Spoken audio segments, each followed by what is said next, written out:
नमस्कार दोस्तों, स्वागत है आपका हमारे चैनल में। दोस्तों, इस वीडियो के अंदर अभी हम लोगों के 40 क्वेश्चन का बायोलॉजी का सेट देखने वाले हैं, जो कि रेलवे में पिछले 20 वर्षों में सबसे ज़्यादा बार ये क्वेश्चन पूछा गया है और आने वाले दिनों में भी ये पूछा ही जाएगा। ठीक है, तो आप इन एक एक क्वेश्चन को रट लीजिए। उससे पहले चैनल पर आया तो चैनल को सब्सक्राइब कर, जो पास वाले घंटी का निशान है इसे भी ऑन कर दें। ठीक है, तो देखिए यहाँ पर हमारा पहला क्वेश्चन है, निम्नलिखित में से कौन सा एक विटामिन ए का प्राकृतिक स्रोत नहीं है।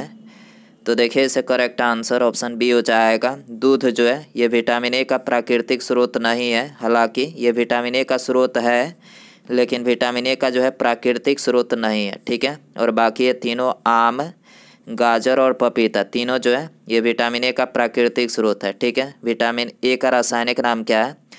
तो देखिए विटामिन ए का जो रासायनिक नाम है वो है रेटिनॉल। ठीक है, और इसकी कमी से कौन सा रोग होता है? तो देखिए इसकी कमी से रतौंधी, जीरोप्थेल्मिया और संक्रमण का जो है खतरा होता है। ठीक है, क्वेश्चन नंबर 2 है, मानव के बाल तथा नाखून में निम्नलिखित में से कौन सा प्रोटीन पाया जाता है? तो देखिए मानव के बाल तथा नाखून में ये केराटिन जो प्रोटीन होता है ये पाया जाता है। ठीक है, बी करेक्ट हो जाएगा। क्वेश्चन नंबर 3 है, निम्नलिखित में से किसका निर्माण हमारे शरीर में नहीं होता है? तो देखिए इसे करेक्ट आंसर ऑप्शन ए हो जाएगा। विटामिन ए का जो निर्माण होता है तो ये हमारे शरीर में नहीं होता है। ठीक है, और बाकी ये तीनों प्रोटीन, एंजाइम और हार्मोन तीनों का निर्माण जो है ये हमारे शरीर के अंदर होता है। ठीक है, क्वेश्चन नंबर 4 है, निम्नलिखित में से कौन प्रोटीन का सबसे अच्छा स्रोत है? तो देखिए इसे करेक्ट आंसर ऑप्शन बी हो जाएगा। मूंगफली जो है ये प्रोटीन का सबसे अच्छा स्रोत है। ठीक है, क्वेश्चन नंबर 5 है, यूकैरियोटिक सेल में प्लाज्मा झिल्ली किसकी बनी होती है? तो देखिए यूकैरियोटिक सेल में जो प्लाज्मा झिल्ली बनी होती है तो ये फास्फोलिपिड की बनी होती है। ठीक है, ये करेक्ट हो जाएगा। क्वेश्चन नंबर 6 है, अमीनो अम्ल की आवश्यकता निम्नलिखित में से किसके संश्लेषण के लिए होती है? तो देखिए अमीनो अम्ल की जो आवश्यकता होती है तो ये प्रोटीन के संश्लेषण के लिए होती है। ठीक है, इसके अलावा प्रोटीन बनाने के लिए कितने अमीनो अम्ल की आवश्यकता होती है? तो देखिए प्रोटीन बनाने के लिए ये 20 अमीनो अम्ल की जो है आवश्यकता होती है। ठीक है, क्वेश्चन नंबर 7 है, निम्नलिखित में से कौन सा एंजाइम ग्लूकोज को एथेनॉल में परिवर्तन करने को प्रेरित करता है? तो देखिए इसका करेक्ट आंसर ऑप्शन ए हो जाएगा। जाइमेज जो एंजाइम है तो ये ग्लूकोज को एथेनॉल में परिवर्तन करने को जो है प्रेरित करता है। ठीक है, क्वेश्चन नंबर 8 है, वनस्पति संवर्धन से संबंधित विज्ञान की शाखा निम्नलिखित में से क्या कहलाती है? तो देखिए वनस्पति संवर्धन से संबंधित जो विज्ञान की शाखा है तो ये हार्टिकल्चर कहलाती है। ठीक है, बी करेक्ट हो जाएगा। इसके अलावा ओलेरीकल्चर किससे संबंधित है? तो देखिए ओलेरीकल्चर जो है ये सब्जियों के उत्पादन से संबंधित है। ठीक है, पोमोलॉजी किससे संबंधित है? तो देखिए पोमोलॉजी जो है ये फल से संबंधित है। ठीक है, और फ्लोरिकल्चर किससे संबंधित है? तो ये फूलों के संवर्धन के विज्ञान से संबंधित है। ठीक है, क्वेश्चन नंबर 9 है, डबल रोटी के निर्माण में निम्नलिखित में से किस कवक का प्रयोग किया जाता है? तो देखिए डबल रोटी के निर्माण में ये सैक्रोमाइसेज कवक का जो है प्रयोग किया जाता है। ठीक है, सी करेक्ट हो जाएगा। क्वेश्चन नंबर 10 है, इटाई रोग मानव शरीर में किस तत्व की अधिकता के कारण होता है? तो देखिए इटाई जो रोग होता है तो ये मानव शरीर में कैडमियम की अधिकता के कारण होता है। ठीक है, ये करेक्ट हो जाएगा। क्वेश्चन नंबर 11 है, निम्नलिखित में से किसका उपयोग रक्त कैंसर के उपचार में किया जाता है? तो देखिए रक्त कैंसर के उपचार में ये कोबाल्ट 60 का जो है उपयोग किया जाता है। ठीक है, डी करेक्ट हो जाएगा। क्वेश्चन नंबर 12 है, डॉक्टर हरगोविंद खुराना को निम्नलिखित में से किस कार्य के लिए नोबेल पुरस्कार प्रदान किया गया था? तो देखिए ये वेरी इंपॉर्टेंट क्वेश्चन है। तो देखिए डॉक्टर हरगोविंद खुराना को जो है ये जेनेटिक कोड के लिए जो है मतलब नोबेल पुरस्कार प्रदान किया गया था। ठीक है, बी करेक्ट हो जाएगा। क्वेश्चन नंबर 13 है, किसी व्यक्ति का रुधिर वर्ग निम्नलिखित में से किस पर निर्भर करता है? तो देखिए किसी व्यक्ति का रुधिर वर्ग जो है ये व्यक्ति में उपस्थित जीन्स पर जो है निर्भर करता है। ठीक है, डी करेक्ट हो जाएगा।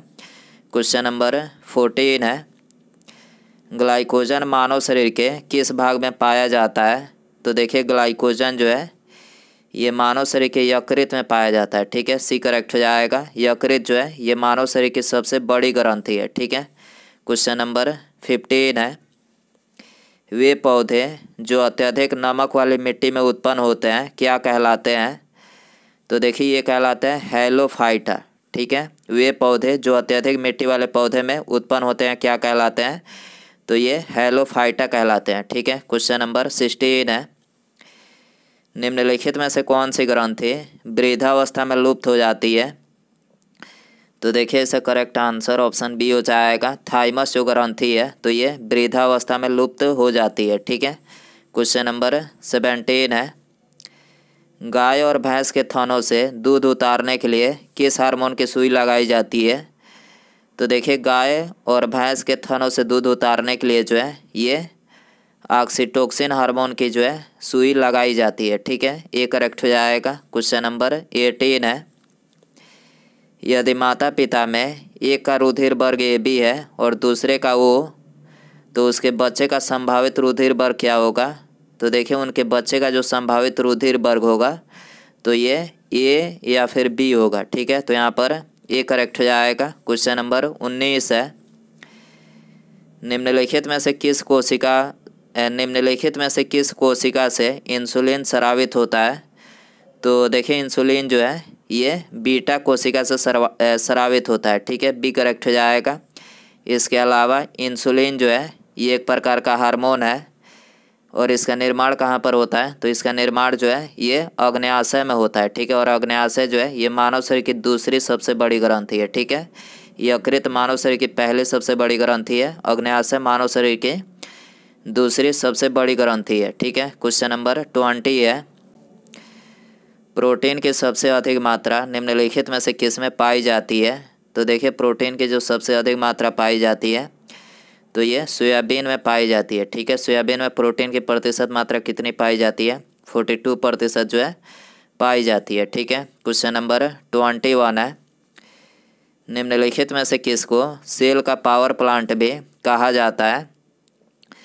तो देखिए इससे करेक्ट आंसर ऑप्शन बी हो जाएगा। माइटोकॉन्ड्रिया को जो है ये सेल का पावर प्लांट भी कहा जाता है। ठीक है, क्वेश्चन नंबर 22 है, न्यूक्लियस के बाहर DNA कहाँ पर पाए जाते हैं? तो देखिए न्यूक्लियस के बाहर जो DNA पाए जाते हैं तो ये माइटोकॉन्ड्रिया में पाए जाते हैं। ठीक है, सी करेक्ट हो जाएगा। क्वेश्चन नंबर 23 है, प्लाज्मा झिल्ली किसकी बनी होती है?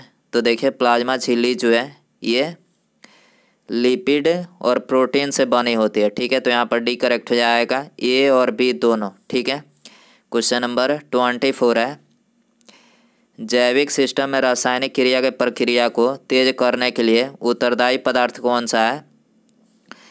तो देखिए जैविक सिस्टम में रासायनिक क्रिया के प्रक्रिया को तेज करने के लिए जो उत्तरदायी पदार्थ है तो ये है एंजाइम। ठीक है, तो यहाँ पर सी करेक्ट हो जाएगा। क्वेश्चन नंबर 25 है, स्पर्मोलॉजी में किसका अध्ययन किया जाता है? तो देखिए स्पर्मोलॉजी में ये बीज का जो है अध्ययन किया जाता है। ठीक है, बी करेक्ट हो जाएगा। क्वेश्चन नंबर 26 है, रक्तदाब का नियंत्रण निम्नलिखित में से कौन करता है? तो देखिए रक्तदाब का जो नियंत्रण करता है तो ये अधिवृक्क यानी एड्रीनल ग्रंथि करता है। ठीक है, तो यहाँ पर ए करेक्ट हो जाएगा। क्वेश्चन नंबर 27 है, जीवन रक्षक हार्मोन किस ग्रंथि से स्रावित होता है? तो देखिए जीवन रक्षक हार्मोन जो है ये एड्रीनल ग्रंथि से जो है स्रावित होता है। ठीक है, ये करेक्ट हो जाएगा। क्वेश्चन नंबर 28 है, निम्नलिखित में से कौन सा हार्मोन लड़ो उड़ो हार्मोन कहलाता है? तो देखिए इससे करेक्ट आंसर ऑप्शन बी हो जाएगा, एड्रेनालिन जो हार्मोन है तो ये लड़ो उड़ो हार्मोन कहलाता है। ठीक है, क्वेश्चन नंबर 29 है, निम्नलिखित में से कौन सा एक स्त्रीलिंग हार्मोन है? तो देखिए इसका करेक्ट आंसर ऑप्शन ए हो जाएगा, एस्ट्रोजन जो है ये एक स्त्रीलिंग हार्मोन है। ठीक है, इसके अलावा टेस्टोस्टेरोन जो है ये एक पुरुष हार्मोन है, ठीक है। टेस्टोस्टेरोन पुरुष हार्मोन है और एस्ट्रोजन जो है ये एक स्त्रीलिंग हार्मोन है, ठीक है। क्वेश्चन नंबर 30 है, निम्नलिखित में से किस कोशिकांग को कोशिका का पावर हाउस कहा जाता है? तो देखिए वेरी इंपॉर्टेंट क्वेश्चन है। कोशिका का जो पावर हाउस बोला जाता है तो ये माइटोकॉन्ड्रिया को बोला जाता है, ठीक है। बी करेक्ट हो जाएगा। क्वेश्चन नंबर 31 है, मानव शरीर में पाचन का अधिकांश भाग किस अंग में संपन्न होता है? तो देखिए मानव शरीर में जो पाचन का अधिकांश भाग होता है तो ये छोटी आंत में जो है संपन्न होता है, ठीक है। सी करेक्ट हो जाएगा। क्वेश्चन नंबर 32 है, लार निम्नलिखित में से किसके पाचन में सहायता करती है?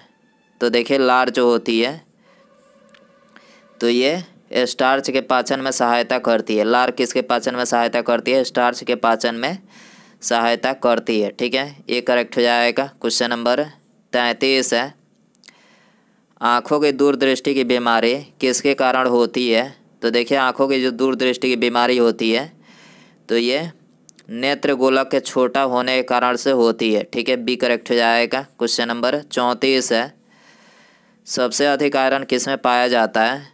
तो देखिए सबसे अधिक जो आयरन पाया जाता है तो ये हरी पत्तेदार सब्जियों में पाया जाता है, ठीक है। बी करेक्ट हो जाएगा। क्वेश्चन नंबर 35 है, निम्नलिखित में से किस विटामिन की कमी से मसूड़ों से रक्त आता है तथा दांत जो है हिलने लगता है?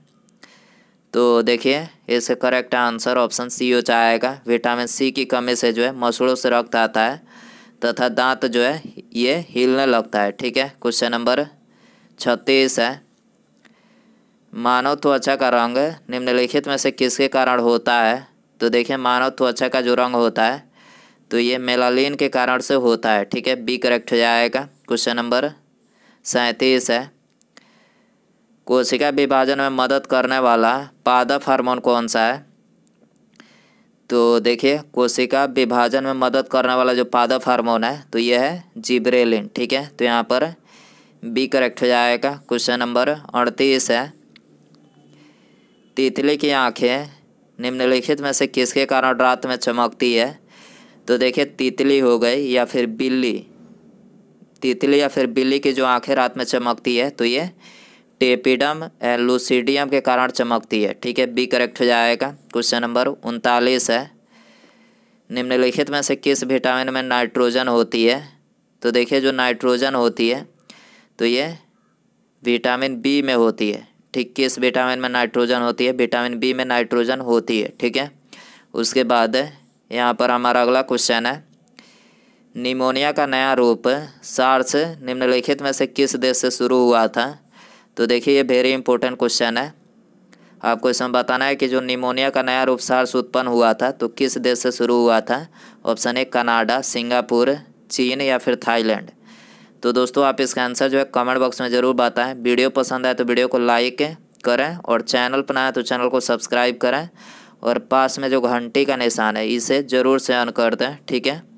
मिलते हैं अगले वीडियो में। Thanks for watching.